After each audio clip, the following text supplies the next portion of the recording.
جب رسول اللہ صلی اللہ علیہ وسلم مدینہ منورہ ہجرت کر کے آئے تو مسلمانوں کی تعداد بڑھ گئی تھی۔ مسجد نبوی بھی تعمیر ہو چکی تھی، لیکن نماز کے لیے لوگوں کو اکٹھا کرنے کا کوئی خاص طریقہ نہیں تھا۔ کبھی کبھی لوگ نماز کا وقت ہونے کا انتظار کرتے، کبھی ایک دوسرے کو بلا لیتے، لیکن ایک مکمل طریقہ نہیں تھا جس سے لوگوں کو نماز کے لیے اکٹھا کیا جا سکے۔ اس مسئلے کو حل کرنے کے لیے رسول اللہ صلی اللہ علیہ وسلم نے اپنے اصحاب کے ساتھ مشورہ کیا۔ کئی تجویز دی گئیں۔ کسی نے کہا کہ ایک نشان یا پرچم لگایا جائے، کسی نے مشورہ دیا کہ ایک نقارہ یعنی ڈرم بجایا جائے، کسی نے کہا کہ آگ جلا کر اشارہ کیا جائے، اور کچھ لوگوں نے یہ مشورہ دیا کہ یہود و نصارہ کی طرح بانسری بجائی جائے۔ لیکن ان تمام تجویزوں کو رسول اللہ صلی اللہ علیہ وسلم نے پسند نہیں فرمایا۔ ایک رات حضرت عبداللہ بن زید نے ایک عظیم خواب دیکھا۔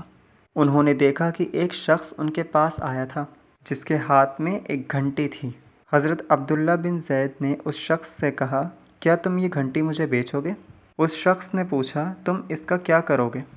حضرت عبداللہ بن زید نے ارشاد فرمایا کہ ہم اس گھنٹی کا نماز کے لیے آواز دینے کے لیے استعمال کریں گے۔ اس شخص نے کہا کہ کیا میں تمہیں اس سے بہتر طریقہ نہ بتا دوں؟ پھر اس شخص نے حضرت عبداللہ بن زید کو اذان کے کلمات سکھائے۔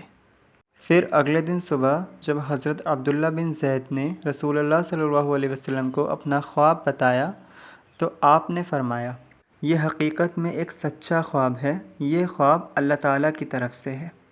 پھر رسول اللہ صلی اللہ علیہ وسلم نے ارشاد فرمایا، عبداللہ بن زید، تم بلال کو یہ کلمات سکھاؤ، کیونکہ ان کی آواز بلند ہے۔ حضرت بلال نے مسجد نبوی کی سب سے اونچی جگہ پر کھڑے ہو کر سب سے پہلی دفعہ اپنی بلند آواز میں اذان دی۔ جب حضرت عمر بن خطاب نے یہ آواز سنی تو دوڑ کر رسول اللہ صلی اللہ علیہ وسلم کے پاس گئے اور ارشاد فرمایا، یا رسول اللہ، میں بھی یہی خواب دیکھ چکا ہوں۔ رسول اللہ صلی اللہ علیہ وسلم نے فرمایا، یہ واقعہ اللہ کی طرف سے ہے۔ اس دن کے بعد سے اذان اسلام کی نشانی بن گئی اور ہر وقت کی نماز کے لیے اسی طریقے کو اپنایا گیا۔